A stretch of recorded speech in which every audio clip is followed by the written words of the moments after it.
I am here with my dear friend Buzz the Bee from Busy Bee Plumbing, Heating, and Air Conditioning.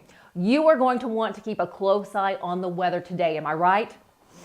And let me tell you, it's time now for your local weather report, brought to you by Busy Bee Plumbing, Heating, and Air Conditioning. Let's buzz on over to the Main Street Media TV Weather Center. From the Tennessee Valley Weather Channel, this is your weather on Main Street. Happy Tuesday. I'm Kelly Rawson in the Tennessee Valley Weather Center with a check at your forecast, and we have a nice, quiet, and calm week of weather ahead for the rest of this week. Temperatures starting off a little chilly for this morning, upper 40s to lower 50s for southern middle Tennessee, but check this out. We are seeing nothing on Futurecast. Expect plenty of sunshine, maybe a few clouds here and there. Temperatures in the low to mid 70s for this afternoon. So we are going to stay on the cooler side, maybe a little bit breezy as well. And then overnight we are going to be calm and dry. Temperatures getting down into those upper 40s once again for tonight into tomorrow morning. Now for the next several days, our weather stays nice and calm. We stay sunny to mostly sunny with maybe just a few clouds, and we slightly warm up just into the upper 70s for the rest of the week until we see the lower 80s by Sunday. But we stay dry through the weekend and even into next week as temperatures cool off once again back from the 80s into the 70s. Thank you for that update. Tune in each day on Mornings on Main Street for an up-to-date weather report brought to you by Busy Bee Plumbing, Heating, and Air Conditioning. All of their contact information is below. Have a great day. Good morning, Stefanie. Good morning. Hi, kids. A hot tea, please.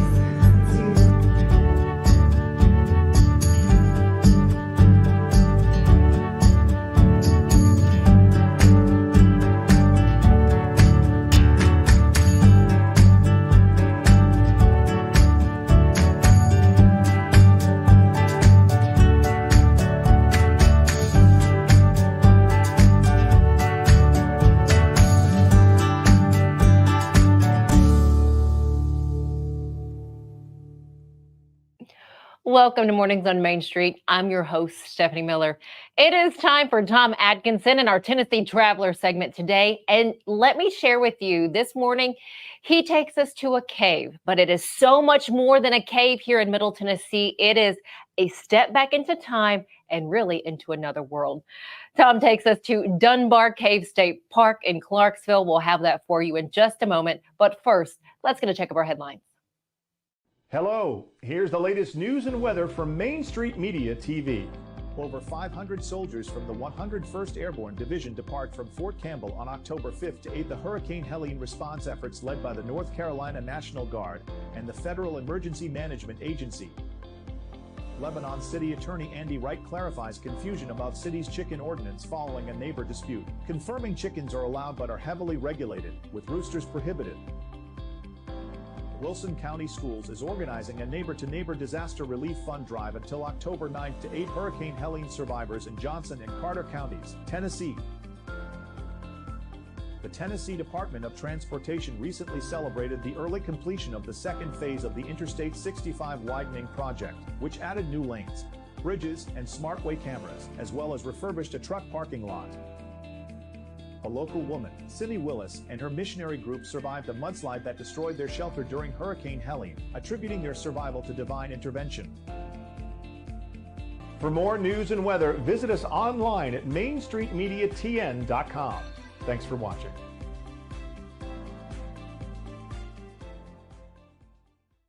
So Busy Bee is a very close-knit family. We fight just like every family does. We have arguments, but we always come out with a solution to the problems. We don't just fight about what we want, we fight about what customers need. We want to make sure that every customer we go to is more than satisfied.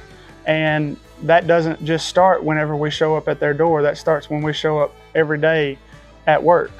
We want to make sure that we are serving our customers to the best of our ability.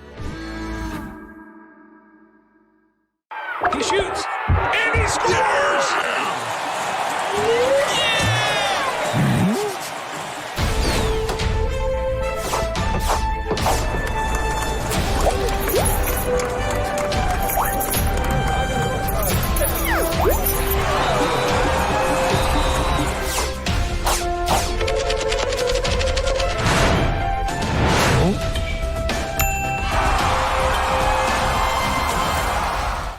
It's time for our Tennessee Traveler segment on this Tuesday, and we are focusing today on Dunbar Cave State Park in Montgomery County. There's a lot to do there, as Tom will say. From hiking trails to beautiful, beautiful sightseeing of turtles and geese and more. You have bats and cave tours, but let me note, cave tours are over for the season. But Tom, tell us why we should still make sure we visit Dunbar Cave. Good morning. Good morning again. Good to see you all. Always a pleasure. Our state park system has a lot of treats, and some of them are great big, and some of them are a little bit on the tiny side. And Dunbar Cave in Montgomery County at Clarksville is one of those on the small side. It's only 144 acres. And the namesake, the cave, is an historical treat to begin with, but it's not the only thing there. That's the good part of Tennessee State Parks. They have many facets.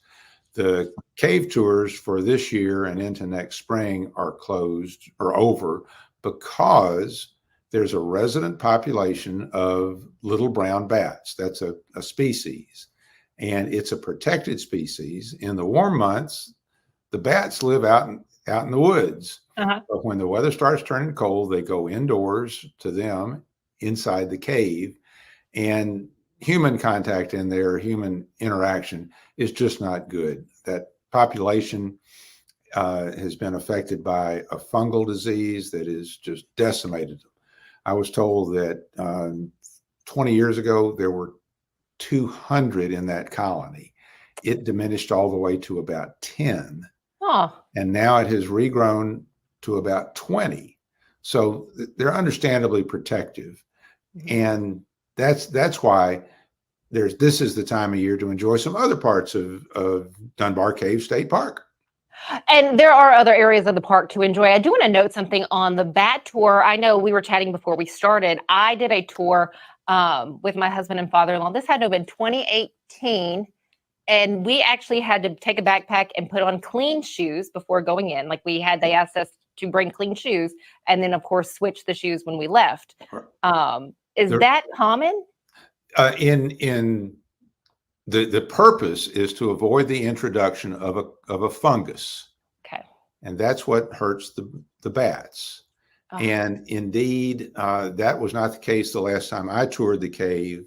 There are plenty of caves that are shut off entirely, not non-commercial caves, where the message is just nobody human is going in there because there's the risk of bringing that fungus.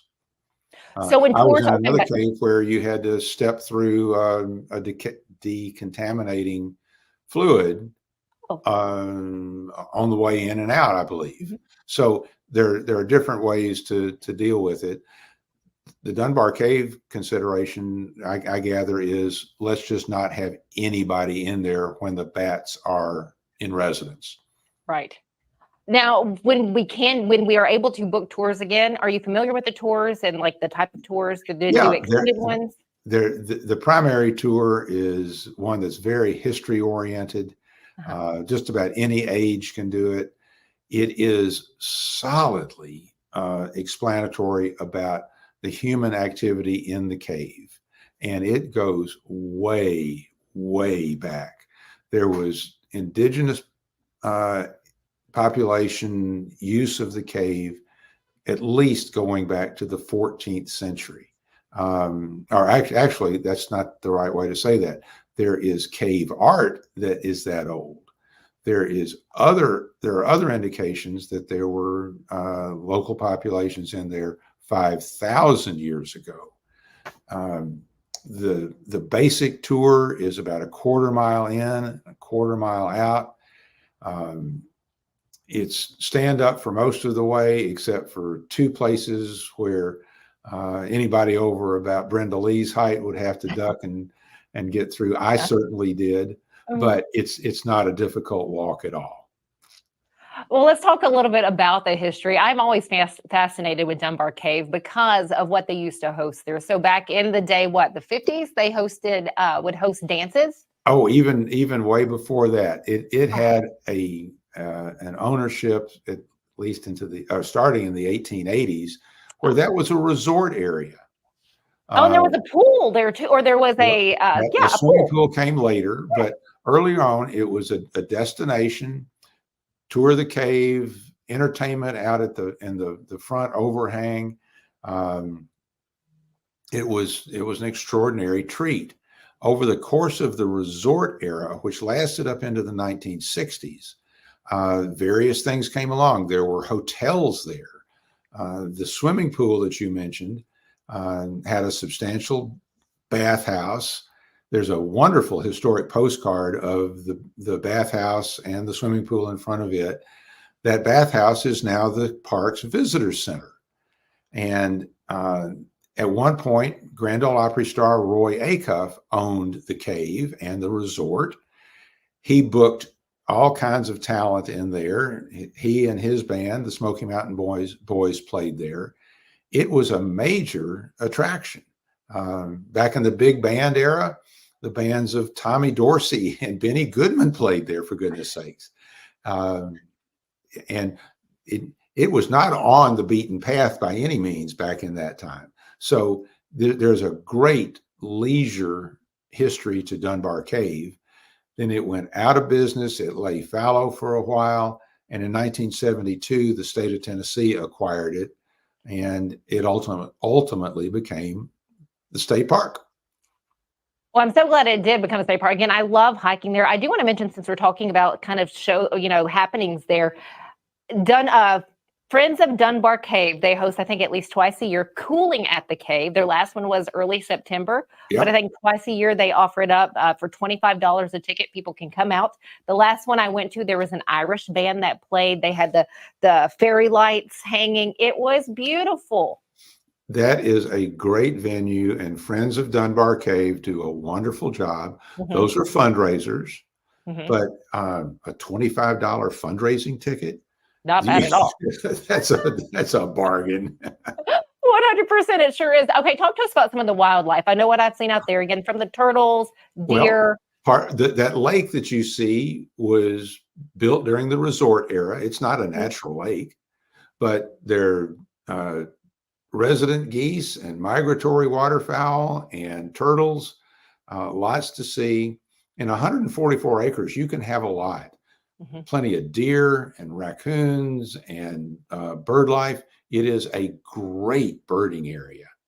And I didn't. Matter of fact, there's a good pollinator garden. So seeing hummingbirds and others that like pollinating flowers, it's wonderful. And our winters aren't harsh. This is a great place to go all year long. I agree with you 100%. The trails are not bad. There's a short loop. There's a hike that I would say medium in intensity. Not bad at all. Just if you bring your pets out there, please pick up the poop. Yep. Please do that. And there's a total of 3 miles of trails in the park. So you can do it and do it again. Yes. Tom, are we leaving anything out? The important thing is, yes, we are. All through the year, there is a virtual tour, a VR opportunity that's at the visitor center. So you can take a cave tour, even if you don't go in the cave, no matter what month. I had no idea. Thank you for sharing that. Okay. We appreciate your time always, Tom. It's always fun. Y'all keep traveling. We will do it. Stick with us here at Mornings on Main Street. We'll be right back. So, you want to be a part of the Busy Bee team, huh? Well, how do you see yourself fitting into the organization? Oh, I get it. You want to be a weather bee.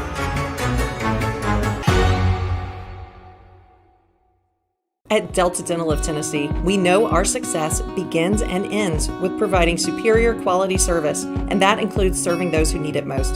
This year, we're celebrating 25 years of giving back to the community we call home. Delta Dental, along with our Smile 180 Foundation, supports Tennessee's dental colleges and oral health education, children's hospitals, free and reduced cost dental clinics, and other like-minded charities.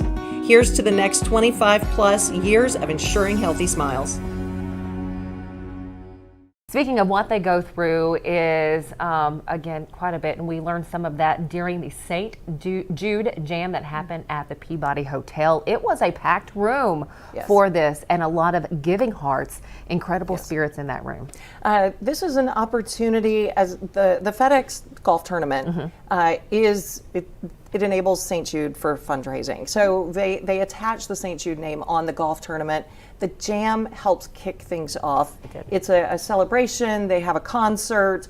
They also do what they call Give to Live, which is an auction where people are able to make donations. And the event last night was incredible. It's a lot of entertainment.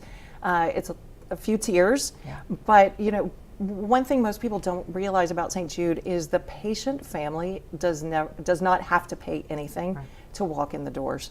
The patients are treated. They want to make sure that those families are not burdened with the stress of how to pay for things, and they want the parents to be able to help their child heal.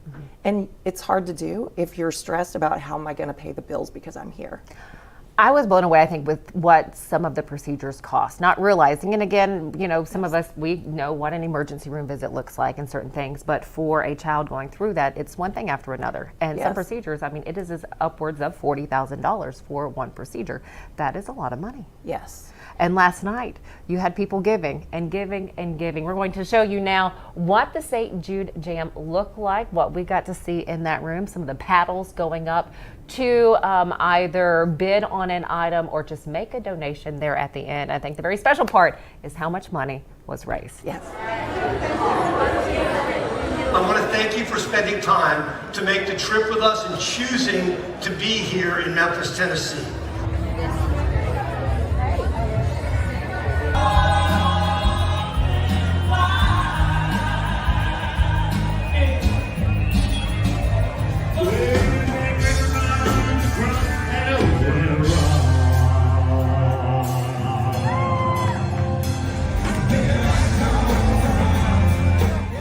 Special guests in the room that wanted to be a part of this, wanted to be on stage, wanted to be just in this event. They also got to do a tour of the St. Jude Hospital, and we heard from Eddie Montgomery as well as Don Felder. Yes, Eddie Montgomery of Montgomery Gentry. Yes. And Don Felder was one of the original guitarists for the Eagles. So it was, you actually got a chance to get backstage and meet them. I sure did, and we get to hear from them now. I guess when Danny Thomas started the whole thing, they had a 3 to 4% survival rate. And now it's up to over 90% survival rate because of their research. And so when they get a hold of AI and that kind of computer, I got a feeling it might be up to 99 or 99.9. We can only cross our fingers and hope that happens. So any support anyone's willing to give St. Jude's, it's a blessing. Well, it's St. Jude, man. That's to me, that's Memphis. Actually, St. Jude is the world. And I know that from personal experience because I had a son that had a very rare cancer, and St. Jude got him through, and he started his first day of college yesterday.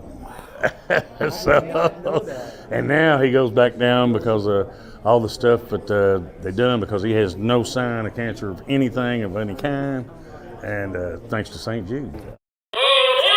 Step into the Lionel retail store at Opry Mills, Nashville, and you'll be captivated by all the magic of the 123-year history of Lionel trains. Whether you're already a train enthusiast or just getting started, Lionel will energize your love for trains.